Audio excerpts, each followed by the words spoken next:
tukwaniriza goena ali ku Nyondo Media amanya yenze Nyondo Rozet bannanga abayisiraamu assalamu alaykum wa rahmatullahi wa barakatuh sigwayo kakati bana emikwano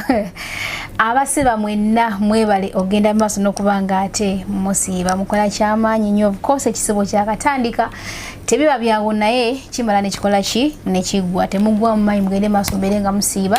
ate empeera ya mwina asangibwa oba munagisanga ewa Katonda ampozi n'abalala mwenna aba Christians namwe babuzizaako bannaye mwebale kubeerayo mwe akadde akangu eri abo abasiiba bana ekibeera kibi nnyo okubanga omuntu yasiibye tananywa ku mazzi tanaba kulya kamere enjala emuluma ennyo temuluma nojja mu maaso ge nolya nonywa there is a way wekimu affectinga mu yenga ye so twekuume abantu abo tuba bakulya bintu byaffe tubeere mu nyumba zaffe tubeere somewhere batatulaba tuleme kuba discouraging from fasting so nakola leero mpozi nzizeko wanene ate ku Timo Barrister Training Academy mbakyaliddeko nakulwalo badde mpulira by the way era nga sijjangawo ko naye olwayo ne student nenzijjawo ndabe ekintu bakikwasaganya batya kubanga abaana gye bali abayigiddeko waneeno era nga bali successful nenjagadde okujja okumanya ne CEO yanyo yakitandikawo ati nebeera nga kitambulira ddala kiyambako abantu ate ng'era ndi naye wano wennyini agenda kubanga ababuuzaako ye yanjula amanya ge tandikirawo yes Jebale konyawo. Kale so. Jebale ko Timo. Alhamdulillah ndi bulungi. Pozi gogamba kinyo. Alhamdulillah nagende bulungi. Sanso okulaba webale kunchaza, webale kunchalirako wano ku Barrister Timo Training Academy. Mr. Oli bulungi. Nyo fit. Sina musiramu toli musiramu. Siri musiramu naye abasiramu sibalina ko buzibu. Oba wekitiibwa. Mu ngeri yonna. Oba sibulula wali osibulidde ku musiramu yenna. Ebyo mbikolanga sanga empeera mukama janteera muno embanga tutuuka eno gye twandituse twandibadde amina amanya gafunga tuwadde amanya nze Serunjo Timothy wadde abasinga mumanyinga Barrister Timo era nga nze Barrister Timo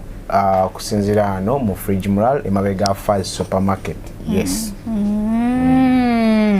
Timo of course mbadde njiwulirako Timo Barrister Training Academy naye nga mbadde sifunanko kadde kubanga nzija nawe bali kunyaniriza bwentuuse waneeno of course byonna ebikola mbiraba naye ate twagala okumanya in the first place wajjawa idea eno era wakitandika ddi wakitandika otya wakitandikira Uganda oba wakitandikira waneeno mu UAE wane Dubai wetuli saawa eno yes ngawe nabagambye mu kusooka amanya gange ze Serunjo Timothy wadde asinga bamanyinga Barrister Timo naye nga olugendo lwange terutandikira wano olwa coffee lutandikira wano nenze nange n'olugendo ng'olwange ng'omuntu bekyaddondo exactly so era naffe twajjanga tuze kukinonyaamu nga nze nga gwe ng'omuntu yenna ali eyandaba wadde munange bw'otuuka wano if you're with the right people with the right mindset olaba ebintu notandika obiraba differently so nze coming to Dubai this wasn't my nali sikiinamu ne mutwe kisobola okubeera tewajja nakyo mu 20 nja kukikola wajja tolina idea nga tokimanyi tomanyi kukola bintu bya barrister wabiyigira wano n'emmwanyi nali ngimanyi ng'emmwanyi gy'olengera eri ewaka nti naye njabeko ewajjajja mu kyalo naye nga siina kyamaanyi kyengimanyiiko so wenatuuka wano ne tutandika okukola nga bw'otumanyi nasooka nefuna omulimu mu cafe emu kati cafe ng'erina restaurant ng'erina ne coffee kati nze nali hiringibwanga waiter nga ngenda kubeera waiter mu restaurant eyo so kati wenamere ebbanga nkola n'abantu bano ate laba wenfuna okwagala olw'engeri gye baalinga bakolamu ebintu byabwe nga mbala ababeeri basajja b'amaanyi tebatuukikako balina eswaga bazimba naye ngamba wali abasajja bakikola batya so nengezaako okubeekubako mpolampola kuba buli kimu kyakwekuba ku muntu so si byangu kyenyinza okugamba mwenna musobola okunjulira buli muntu alina gy'akola ng'okola mu cafe naye nga toli barrister si kyangu kutuuka mu bba si kyangu bawabeerawo enkokola cause babarrister babeera ne ego nga batayagala mu basemberere nnyo ate ekyasi bantu babalebera so open minded nti osobola okujja n'akusharingira ekintu kuba batayagala oba oyige kyakola oyinza wabeerawo engeri ya threat gye sitategeera bulungi naye nga energy gye nasangawo naye nenemerako ngera omuntu omulala ina okosa kibuli exactly nobeerawo so nembesibako mpola abasajja abo tebyali byangu byalimu this and that kulwana kulaba manager kulaba mukulu naye nga the little help I can get neera nasala amagezi mu bukujjukujju nembako omu gwenkolaki gwenkwasa n'abakengeja nyambako nasoka nangamba timogeno sokoite mu basics osoko ige theory osoko ige bichimu chikolebwa then ojja kujja nkuwa mukisa nange nengena ne pushinga nenzijanga at least ndi a little bit prepared nampa platform nentandika okukola mawo mpola ate nembyagala nnyo research nenkola mungi nnyo nembyaganye neyongera okumanya nnyo nengena nga muzi workshops nengena nga ndaba emisomo gy'abantu abalala neyongera okukuguka mu kyenkola exactly so era that very opportunity omukisa negubera mutono nnyo bwe guti gubera mukisa tegwetaaga kubeera munene akakisa kali katono nnyo bwe kati ng'oluwuzi naye kako kenyinyini ke nayitirako ate raba mukama wannyamba era we nava mu restaurant nagamba nze sidda mu mmere nzira ku kaawa era natandikira olugendo lwange olwakaawa olonga emisaala eno mmere ne mukaawa nga gyenkanankana waliwo enjawulo emisaala mu mmere ne kaawa tebisobola kwenkanankana lwansonga mu setup ya restaurant bayi esinga okuleeta ssente emmere ekola ssente nnyingi naye ate eteekamu ne ssente nnyingi okukola kakitegeeza profit margin ebeera ntono naye ate ebbaala otekamu sente ntono naye ate ofunamu sente nyingi sisobola kugenda mu dynamics za sente meka naye gwe njagala okikubyemu obukubya ensawo emu eya kofi ebanga erimu grams 100 oza omuntu agijjako amagoba ga sente meka ayinza okugijjaga ensawo emu asobola gikolako amagoba ga 200 sisobola kutwala mu calculations because of time they just know coffee akola sente nyingi. That's why you see so many coffee shops opening up every day. Kituufu kati omaze ograbbinga that ofunye awo ku oyigiriziddwamuko kyogamba wenyininyini owakitandikira n'oyigira ddala okay ogamba ogendako even different places nga bokola kiboye so at first when nasooka n'enjiga kati saava nti njize nnyo kyamaanyi kiri awo just nali well equipped ne knowledge namalawo omwaka mulamba naye mwaka mulamba nga ndi mu mmere ndoza kino nakikola emyezi nga 2 ku 3 ekyokubeekubakubako awo mpola so when nafuna changes then nentandika okunoonya omulimu mpola in other places naye nga nnoonyeza mu field eri gye neegomba okubeera so nentandika okgenda nga nsuula CV mpola nenkola interview esooka ne bampa abo nemba declining nga sente zaali kompi zenkanankana nezenkolera sente nali nkolera zaali awo za milioni nga 2.50 before nga nkola mu mmere kati awo nenjagala ekintu ekiri better kati we nagenda nenfuna omulimu omulala mu kafeemu balita Black Cab nayo nenkolayo ndowooza wiiki ng'emu eyongereyo ku Jumeirah we navaayo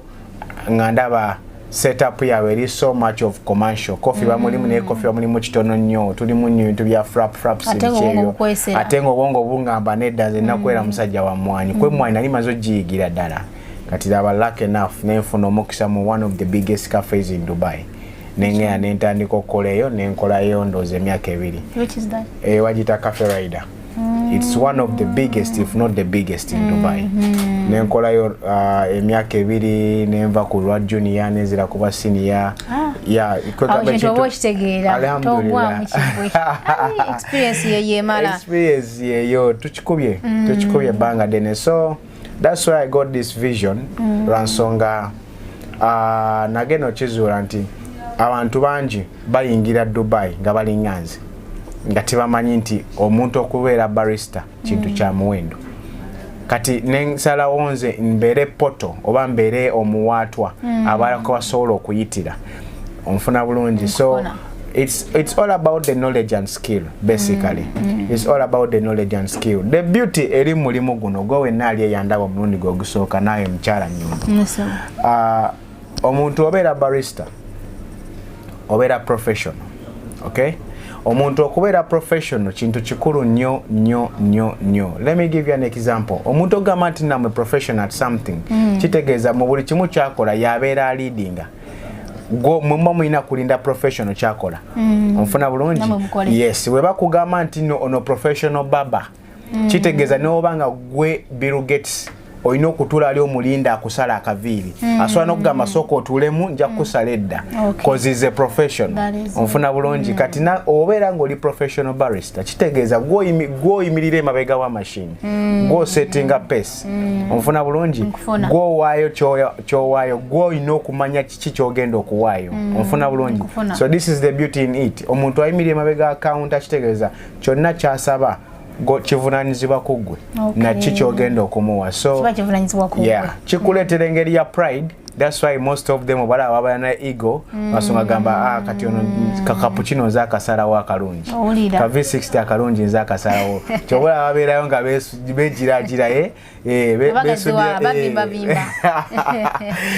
besudiyamu anyway tukyagenda maaso nga tuli ku Nyondo Media era nga kujikusandi tuli ku Timo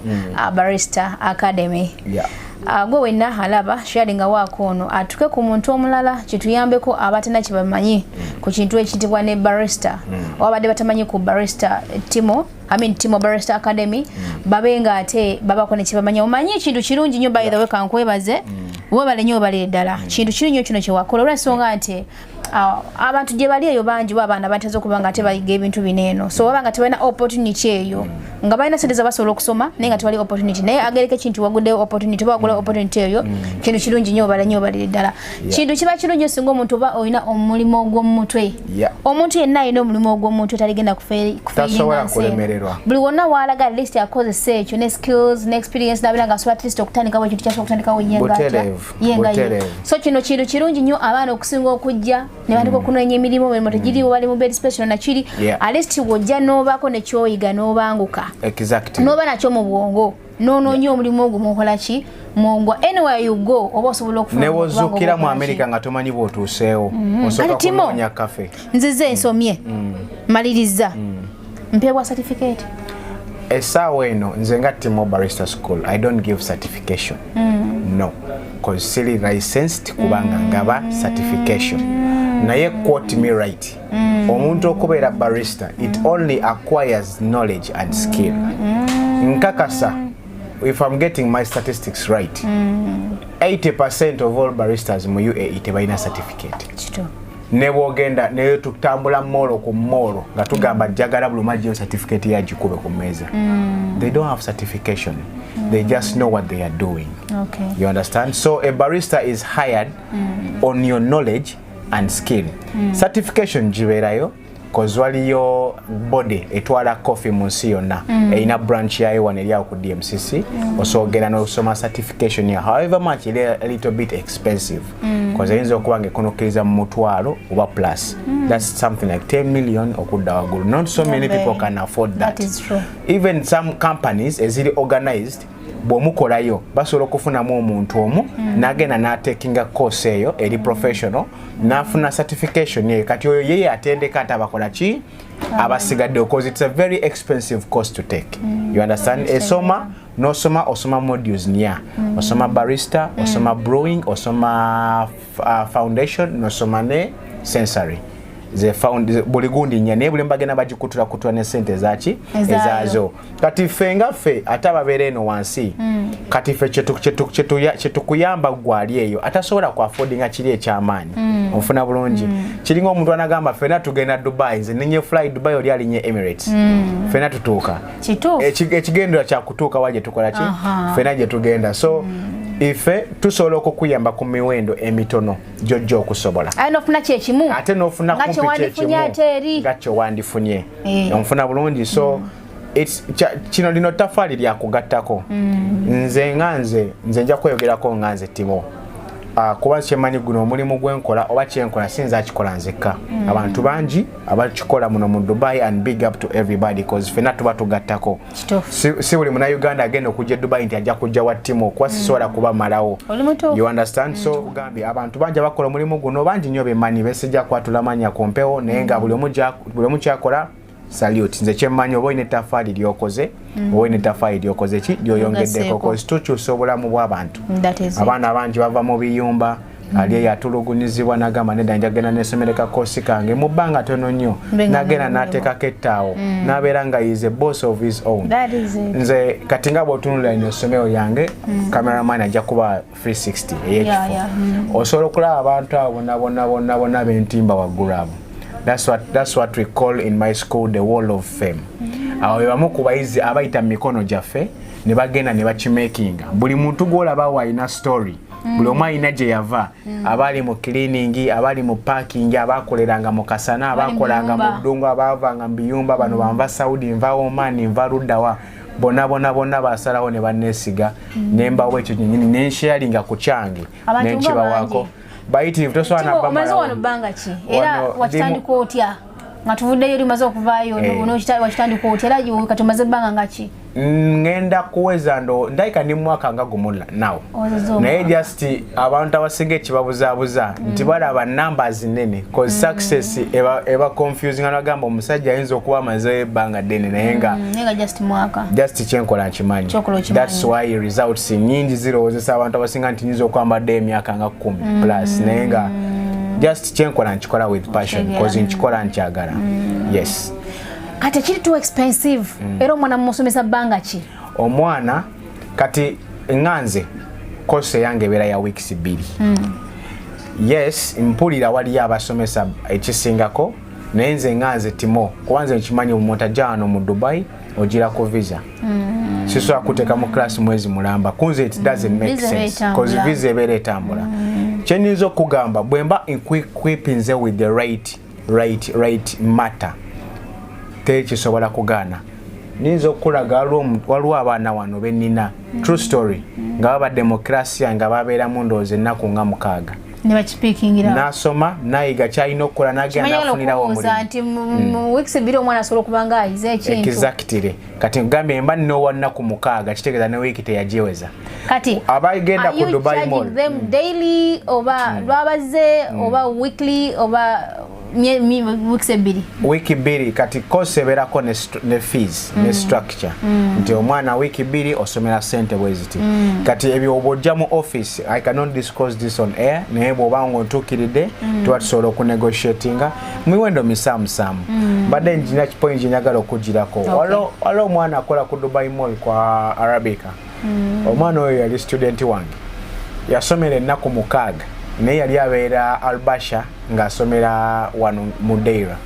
ng'akeeranga wano saa 12 ez'okumakya buli lunaku ng'alina okujja asome ate amala agenda akole n'ateekayo omutima gwe gwonna ekintu kigenda nakwagala. Oyo mwana yasomera ennaku 6 olw'omusanvu n'ankubira essimu ng'alina offer letter. Ofuna bulungi okugamba so kintu kyakwagala tekiriiko bbanga kozi ne gye twasomera mu masomero kwabangako nti ono first term ebeera ya myezi 2 tosobola kugamba nti olw'okuba nti nze nkwata mpola first P1 mujimpemu emyaka 2 bagikwongerezeeyo gwenga gwe no so kibeera eri omuyizi okwesindiikiriza okwewaayo. Yes osooka obuuke mu comfort zone yo omanye nti no kyenkola oba nkikola lwakwagala exactly weesindiikiza osobole okureachinga ku goal yo. Yes so ekyo bwe kiri basically osobola kufuna abaana ki bawala balenzi kyenyiza okugamba gender zonna zijja mpozi ekibuzo bandi wadde okimbuuza abantu ki abasinga okubeera serious. Ekyo njagala nkiyiseewo ku mpewo wano sijja kubeera too critical naye nga to my observation for the time kwa abantu bangi abayise emikono gye bayitirivu numbers and numbers nsobola okukigamba nti abalenzi babeera nnyo serious than girls okusinga abawala mu class lwansonga I don't want sagala kunyooma abantu naye njigizako kugamba abantu abamu kale oluusi babeera nga boyfriend yamuleese n'amusasulira nti mami yakoze bw'ati n'amukolera kati ekyokuba nti sente teziba tezivudde mu mikono gye oluusi omulaba nga effort ebeera ki ntonomuuko tebanga omulenzi yagenda akasente ke nakakola ki nakapakasa bwajja nagamba nti muzize kusoma ayina okayutilizinga exactly era omulaba nga ateekayo ekikola ki ekimala mulaba nga yeesindiikiriza onfuna bulungi kati oluusi luno sigamba nti bonna naye mubeeramu abantu abalina mindset eyo kitwale nga gwe walinga ng'osoma ku ssomero olabagambye ku parade nte kyateri kusoma essanyu ne likulwana naye muzeeyi we yakutereddeyo school fees yawulira ayagala obeereyo ku ssomero wadde tolina kyokola ate sigenda otuuleyo exactly so olwokuba nti nno yeziba ssente ze mulaga mayi kati nsasula school fees ate omwana mulaba wano waka somewhere kimukakatako nnyo okulaba nga gy'oli gye yasasulira so it's the same thing naye nga respect abasinga bonna bajja sente ze bazi aninga I know so abakazi b'ennaku zino they are hustlers they have their own money naye nga nkugambe ku bantu abatono abo bagundi yakola bwati gundi yakola bwati ebiseera singa tebateekayo omutima kimala naye nga bw'omanyi era gwe ng'omusomesa ofindinga ways ey'okuhandolingamu omuntu mu bunafu bwe oba mu maanyi ge n'osobola okulaba ng'omugyamu ekyateekeddwa okukola ki kyateekeddwa okuvaamu segenda kuva wano nga sinywedde kofi alhamdulillah wetuviira wano nkalindirawo wali eri oba cappuccino nsoke nkanyweko sokoleka ebintu bino sibitegeera bulungi manyi kofi manyi cappuccino biki era byemukola cappuccino ye kofi kati sibitegeera abeera kofi naye nga bika coffee osobola okumwawulamu ebintu bingi buli wempulinga shot eya coffee buli engeri gye ngikozeemu yekyusa erinnya nsogamba nti nja gikola bweti ne bweti yonna ngituuma linnya lino eno neekola bweti yonna efuuka na linnya ddala naye nga kyonna kyonna kiddayo basically ebeera coffee naye nga si kintu kyangu however much si kintu kinene kintu kyakwagala nga bwe nkugambe passion ye driving nga buli kimu nze ng'omu nali nina omulimu nga nkola I have a very well paying job naye nasalawo ne ngamba kati kuba natandikanga asaaga natandika ne kamashini kondaba mugonga kakatono yes before I bought this and that natandika ne ka small machine ako nga nsomesa abantu bensula nabo mu nnyumba yange kati nensomesaamu abantu nga baabo bonna ne bafuna emirimu ne batandika okukola kati nendabanga at least wano mba nnyongerako not only nti aba alinayo ka tip kampa naye ate nkyusa obulamu bwe kozi abantu bangi nabasanga bafailinze badde mu Dubai anoonyeza emirimu gibuze n'omuteeka ku trend eriko cause coffee barista kyekiriko tosobola kukiwakanya coffee omumujjawa coffee kati nze nina roastery gye ngulako coffee wanenga Uganda yes eri wano so kati balibo bagula ne roasting emwanyi ne mbagamba nti munkolere order ya kilo bweziti nja kuzeetaaga ne bazikola ne baziroasting nga bwenzaagadde ne bazimpereza yes so yena gwenda bawo yena coffee oyena coffee yeah kintu nga kyamaanyi nnyo alhamdulillah manyi timu awo bale kubeera mwiri amunaye tokera nko kumashane wejjusa n'ogamba lwa kino kitu nakitandika nze ekisinga okundeeta essanyu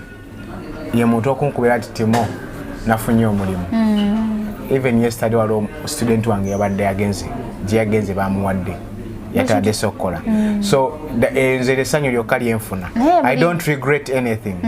no of course buli mulimu mubeeramu challenges challenge kizo face nze gwenga gwomuntu so far ndayika sinafuna challenge mukama wadde akyali mulungi because nga bwe nakugambye lwaki natandika kino saakitandika kufuna sente no koze omulimu already nagulina ate nga gumpa sente ennungi onfuna bulungi naye nengulekawo koze nalaba nti wano ate ngattako ku bannange ofunamu kikyoba ofunye naye ate n'ogattako ne ku balala that's so good because you never know tewali kintu kisinga ekyo bulungi koze tomanyi ssanyu lye nawulira omuntu gwe nasooka okusomesa n'akomawo n'ayingira olujjolo n'angamba ati mo nafunye omulimu nagula ebyokunywa ffenna ne tunywa ebyokunywa tubirekere kuba nalabanga wow omuntu abadde wano ebbanga kozi omwami oyo mujjukira bambi yali afailize for all this time amututeko n'ebintu ebyokuwuga ne mga ava mu mazzi ojja kubbira jagweno tukole ki jagu tusome you know namala nakimakinga I was so happy kati nze gwolaba wano I'm a very happy man atendi contented I see sisobola kubeera nga nkyusiza obulamu kati waliwo abantu nga 50 onfuna bulungi abalala bali mu ssimu yange tebanafuna mukisa kugenda waggulu awo sisobola kuba nga nkyusiza obulamu bw'abantu abo aba yayita mu ssomero lyange nga gyali akola n'abalala abatali awo abayitirivu bali mu ssomero kati abo bonna buli omu wabanga gyakeera afukamira wansi n'ansabira n'agamba akasajja kakyusa obulamu bwange Why sina nsonga laki mbasiba musanyufu simbi ensigo bajja tukolamu ekibumbe nze n'ennyondo ku kibumbe ogambye gali kasogera timo kasogera anega kansubide bannage munyumiddwa sheno gwe wenna ng'obadde olina ekibuuzo kyonna kiwandiyagadde okubanga atoyisaawo of course genda mu comment section obeere ng'obuuza ekibuuzo ekyo bulambalamba ajja kuba nkiyitamu era nkiwe timo n'ennamba y'essimu egenda kubeerako ku screen era ejja kubeerako Timo Barrister Academy ojja gisanko obulungi nnyo obeere ng'ate omutuukirira bulambalamba naye kaagisome so enamba yange ejja kuyitako wansi awo nga mukyala Nyondo bayogedde naye ng'enamba yange eri 0557310585 okay yes kaki akasembayo ako kewandiyagadde okubanga oyisaawo bo babuulira abali eyo abaana abali eyo bali mu bed space amatagala kola abamu batudde abala bafumbiddwa kiki bubaka ki bwobasitulidde olunaku olwaleero nga Timo Barrister Training Academy so nja kwogera ekintu ekiri out of context ekitali ku coffee naye nga kigenda kutuuka eriggwe muntu eyo yenalina ndaba before nga tonnaba kugamba nti nemereddwa soka weebuuze nkoze ekimala nfuna bulungi kye bayita okukola ekimala kwe kubanga kyobadde okolerera okufuna okifunye bw'oba nga tonnakifuna oba tonnakola kimala bantu bangi mubeera mu bed space ne mwekubagiza nkoze buli kimu kiganye Timo nsindise email ziganye walayinze enfubye buli kimu kiganye teri kiganye oyinza okuba tonnakola kimala bw'oba osindika email 50 tandika osindika 10 olabe bw'oba osindika 10 tandika osindika 2 omale oyinza okuba nga ku email eyo gy'osembayo oba gy'okooyeddeko ye email ebadde egenda okuwa omulimu nze gyenkolera gyemandi nkolera yali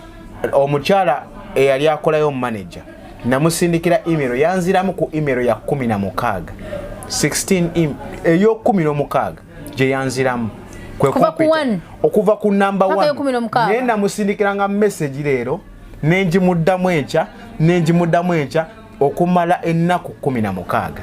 so kikulaga persistence onfuna bulungi era bwe namutuukya namugamba ompadde omulimu naye ntobye okukutuukako nsobola okulaga essimu yange emirundi gye nkutawaanyiza weebale butankoowa